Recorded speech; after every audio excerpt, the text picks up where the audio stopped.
Hello, guys. Today we're going to be doing section 2.3 of our B Business Management. So let us begin. So this chapter is basically about leadership. This actually came a lot in the May 2024 papers.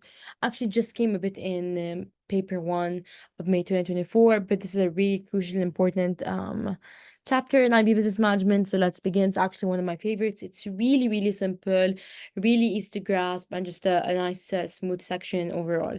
So let's begin by defining management, because here we have this thing in this section where the IB really focuses on um comparing and contrasting management and leadership, but it's more of contrasting the two. But we have to make sure that you like part of the objectives in this section specifically is to know the difference between managers and leaders, who they are, what their roles are, and what makes the roles different, and how they lead their roles, and like especially in their types and ways of thinking. And then we're going to be focusing and dissecting on the type of leaderships that we have. So let us begin by defining management, because again, in IB, you have to make sure, especially in business management, that you know all your definitions, because you have two markers everywhere. So let us begin. So if you want me to continue making videos like this, please like and subscribe. If you have any questions, comment down below. I'm very happy to answer your questions. If you have even further questions or you want some private tutoring, you can always email me at my email. My email will also be down below if you want notes and tests and mark schemes and all that stuff. You can join my Google Classroom down below as well. The invite code will be down below. So let's begin. So management is the ongoing process of planning, decision making, organizing, leading, motivating, and controlling financial, human, physical, and information users with the aim of efficiently and effectively reaching the goals of the business. Again, so this is the most important thing, is to remember that the manager's goal is to efficiently and effectively reach the goals of the business. That's their ultimate goal. That's what they're completely focusing on as a manager of the business. Okay. And again, a really, really, really good keyword for management, like something you need to correlate with management, is the word controlling, because managers, they control and they don't lead, they control. So, management is made up of the people in the organization charged with making sure tasks, whether large or small, are accomplished. Again, so managers, they want to control. So by controlling, what they do is that they ensure that all types of tasks are completed and that they're done.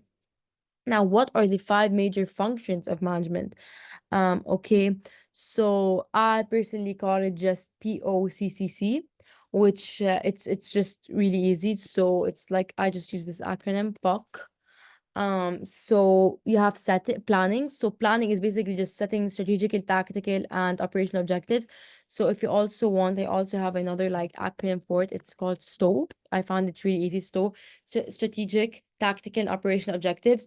So different people in the business are in charge of different objectives, whether it's strategic, whether it's tactical, whether it's operational. So it depends on the business department, it depends on the individuals in the business, and the whether it's like the executives, the floor managers, whatnot. Usually it's the executives pulling the strategic objectives. Usually it's the floor managers doing the operational objectives. Okay, but just know that managers need to make sure that everything is being planned, because in order for the operations to be effective and efficient, you have to have planning in order for it to be organized. Then you have organization.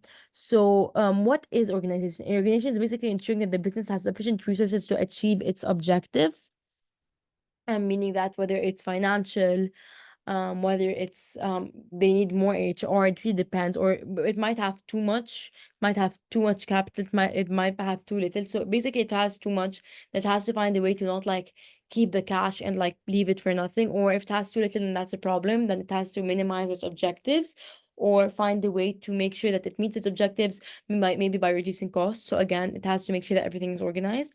Then it has commanding. So again, always link like these really, really assertive verbs with management, whether it's controlling or commanding, ensuring all individuals know which duties they are to perform. So whether it's the floor managers, whether it's the advisors, whether it's the like interns, you really need to know that everyone's making sure that they're doing their job, and if necessary, the employees receive instructions on how to complete their tasks. Coordinating, bringing together various resources to achieve objectives. So again, we do know that the business has various departments. They have financial departments, they have marketing departments, they have operation departments, they have HR departments. So you have to make sure that all of these departments, they're working together whether it's like manufacturing or whatnot. You just have to make sure that the business is cohesive, that everything is being communicated to one another. Coordinating various activities that all contribute to the output of the business to ensure that they are done when and where they are supposed to. Controlling. So they have the power to bring very to over a given situation to achieve objectives, again, because they need power, they need to control, they need to coordinate, they need to command, again, POC, CCC, to test quality so that process can be changed if necessary, power to expand or reduce sales scale of operation. So again, they need to have the power in order to make sure that everything is going smoothly.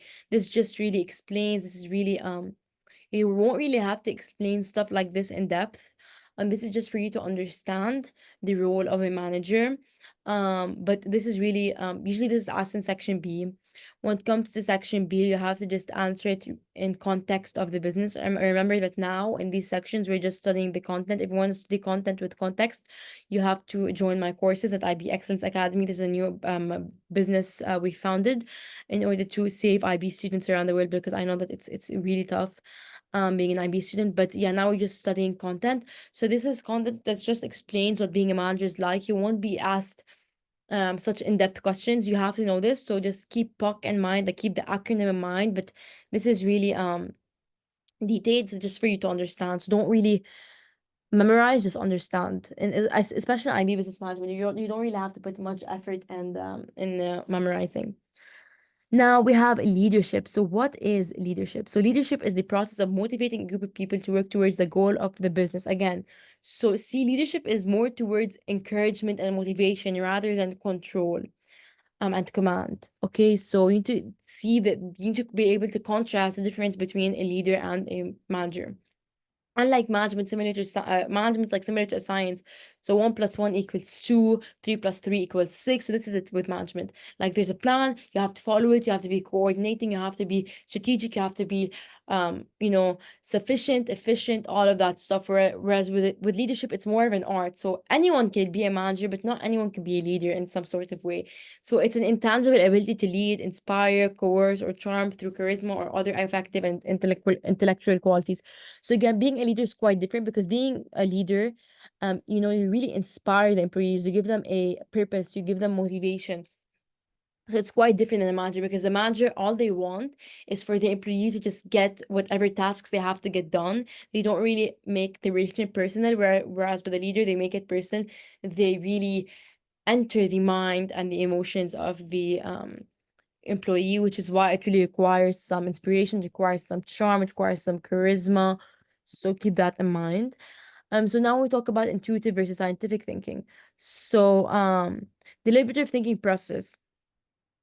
So scientific thinking management relies on making decisions by gathering the necessary information and data, and then analyzing this before deciding what to do. Okay, so you have, this is the data, this is A, this is B, A plus B equals C. Okay, this is that they don't really rely on much other than logic. So it's based on qualitative and quantitative data, meaning that it's based on like language and numbers. It takes more time because they're obviously analyzing, they're doing their analysis, they're following studies, they're following certain steps, they're following certain methodologies. It can be more costly, and it is not flawless. Whereas intuitive thinking processes, they refer to decision making and problem solving that are based on instinct and experiences. So again, like I said, this is very important, that anyone can be a manager, but not anyone can be a leader, because a manager, you just have to make sure that certain steps are done, certain equations are solved, whether whereas leaders, they have to be creative, and by experiences, they have to be able to solve certain problems they've seen before in businesses. They have to be able to think quickly, they have to be able to think on their feet as leaders, because again, leaders, they carry all the responsibility, rather than scientific methods such as logic, empirical evidence, and data. Like I said, because here you have based on qualitative and quantitative data, so you see they're quite different. Based on a hunch, used when a quick decision needs to be made. You see, I just mentioned that. So it really depends, and we also talked about this in paper 1 of IB May 2024, where they talked about the leader called Patricia Moon, where she had to take a quick decision, and then we analyzed that decision, what makes it good, what makes it bad, basic advantage, disadvantage, had to weigh. Used when tackling ethical dilemmas. And again, ethical dilemmas is very important as part of a leader, because when you're a manager, what you have to do, you just have to make sure that everything's done and that the business like reaches or achieves the goals it has set for itself. Whereas as a leader, you have ethical dilemmas. Usually it's with employees, for example, whether an employee made a certain mistake that they should be fired for, or they should find the appropriate consequence for the employee, whether a business decision will actually cause harm to a certain community. So this actually requires a lot of ethical dilemmas, and that's why this requires a lot of creativity and experience. Managers use both in order to make decisions according to specific circumstances. Okay, so basically, this is usually for leaders. This is usually for managers that just keep that in mind. But sometimes managers can use both. But this is usually for leaders. So just like ignore that part. Actually, don't ignore it. Just keep it in mind. But I'm just being more logical in this way. So now we're gonna talk about manager versus leaders. So we're gonna be contrasting, which is what the IB generally want, the objectives for this section. So a manager is responsible for planning and overseeing the work of a group, monitoring the group's progress and ensuring that the plan is put into effect. A manager therefore deals with the complexity and is task oriented. Like I said, they're basically just focusing on the task being done. To get tasks accomplished, managers instruct and coordinate people. Like I said, POC. That's they have to plan, they have to organize, they have to control, they have to coordinate, they have to do all of that. Help subordinates to resolve problems in order for them to actually get their jobs done. Have technical expertise, have authority by virtue of their position in the organization, because again, they have to ensure that their employees are doing their jobs. They have to have like some authority over them to a certain extent. Generally like to make the organization function. A great leader will have the ability to inspire people to follow them voluntarily. So again, a leader is in touch with the emotions of the employees. They're in touch with the brains of the employees, how they think, their emotions, their feelings, their thoughts. A leader spends time and energy building relationships and therefore relationship oriented. Again, so this is what I mentioned before. I aforementioned in the video. So basically, I was saying that the leaders, they just make sure that they have certain like relationship with their employees, whether the managers, they just like make sure that everything's done. That's what they want. They just want things to get done, basically. So what a great leader will do is that they'll motivate, inspire employees with their personal qualities, which is why they need to have some charm. That's why they need to have some charisma. They rely on instinct even in the face of evidence that they are choosing the less safe option. So basically, unlike scientific thinking, which we just talked about here, where you just use quantitative and qualitative data, you use like empirical data. It's not really the situation and with leaders, which is when they use intuitive thinking, like I just mentioned here, because leaders sometimes they might choose the more risky option because they believe it's right based on experience, based on passion, based on creativity. Okay. They have a vision and others follow them because of that vision. So basically, in section 1.3 IB business management, I already have this video uploaded. Businesses have vision and mission statements, and being a successful leader is kind of encompassing the vision statement of the business, which is what it really wants to have, what it wants to achieve as a business. um so yeah, and this will actually motivate the employees because they'll actually have like a sense of purpose and inspire the confidence that can lead to systematic change and innovation. Again, innovation is part of creativity because part of um POC is really being coordinating and planning and organizing, which is also being systematic. Okay. So now we're going to be talking about something very, very, very commonly asked in IB business management exams, which is leadership types. Is very, very important. This is what we got asked about in the IB paper 1 May 2024, which is the latest syllabus. So what is an autocratic leader? This is something we've been asked about specifically. So autocratic leadership is basically when the leader makes all or most decisions, so they don't take the employees' opinions into consideration. Autocratic leaders do not seek input from others and that are confident in their own decision making. And what does this mean? So we're gonna like, because this is a definition, but we're gonna just be talking about the attributes. So they hold on to as much power as they can and decision-making authority. So they don't really consult others. They don't really take their opinions. They don't really take their well-being. They do take their well-being into consideration, but this happens to a certain extent. It happens to the minimum extent. And they expect their orders to be obeyed. So what they say goes. They do not delegate. They do not negotiate. It gives detailed instructions and closely supervises. This leadership style is suitable for unskilled, not just employees. Okay, so basically, these employees lack in education, let's say. So basically it's really for like industries that the employees have to do physical labor. It's for jobs that anyone can do, because usually when a job is low paid, it's because anyone can really do that job. For example, let's say a cleaner. Why is a cleaner really, like, for example, a cleaner in like these public institutions? Because because the public institution can bring anyone to clean. They don't have to really find someone that's skilled, someone with all of these university degrees, someone with all of these PhDs. They just need to find someone who really just has the physical ability to clean, so it's really not difficult. And that's why such employees who are unskilled, who don't have much knowledge on running a business, need an autocratic leader, because this autocratic leader will be able to lead them, because their input in the decision making is very close to useless. So that's why their input is not taken into consideration. Now, very important, advantages and disadvantages, exactly what we were asked. Sorry, I keep emphasizing on that, but this is just to give you an idea of what your exams are like, because I know as a student that once you actually know what your exam questions are like, it's really easier for you to study, honestly. So advantages, it's lines of authority are clear, so there's no confusion between the employees and the employer. Disadvantages, employees do not develop the ability to manage or on their own, to make their own decisions and think quickly, which is unsuitable for highly skilled workers. So highly skilled workers are basically those with really, really, really high education. They can think for themselves. They have a lot of creativity. But if they're under autocratic leadership, then they can't really think much for themselves. And another advantage, which we talked about, is that decisions can be made quickly. Sometimes the leader does not have time to take the opinion and negotiate and consult their employees, or a consultant, or or a bunch of executives in the business. Sometimes they really just can't afford it, especially in certain industries. Sometimes time is really in the of the essence. They really don't have time.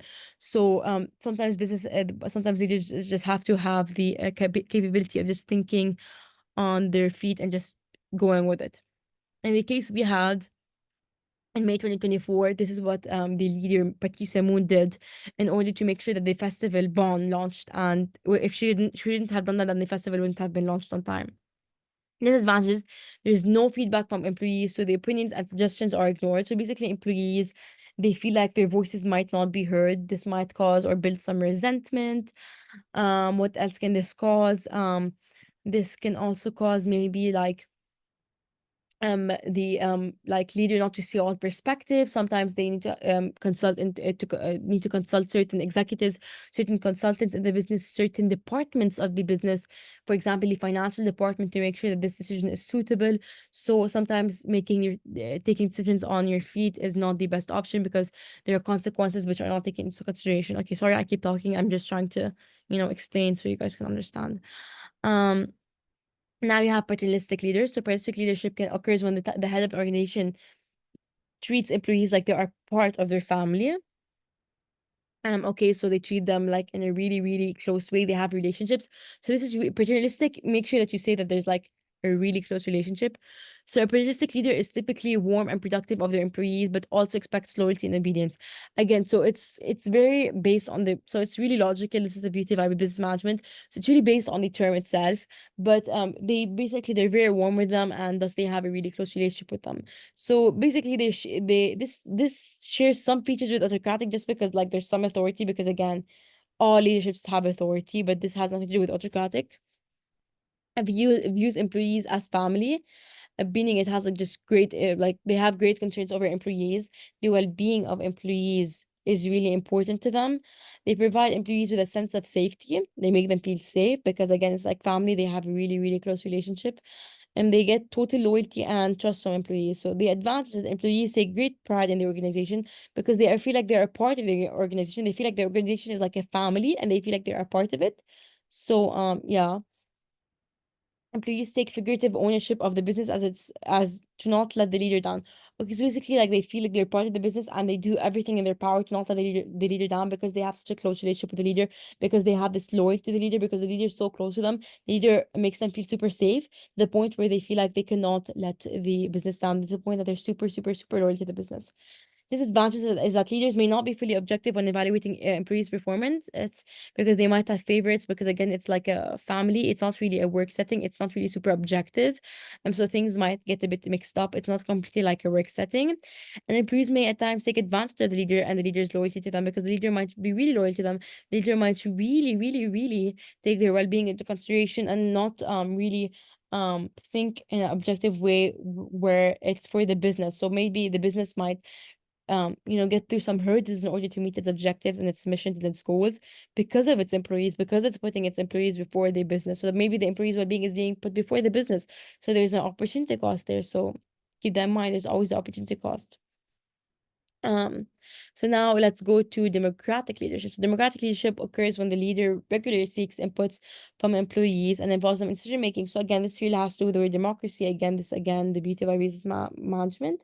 So this has to do with informing the employees about the issues affecting them, consults employees regularly. So before they make a decision, they consult employees, they take their opinion, they see how this will affect their well-being, they see whether the employees improve that, whether the employees are happy with it, with whatever the changes going on in the business.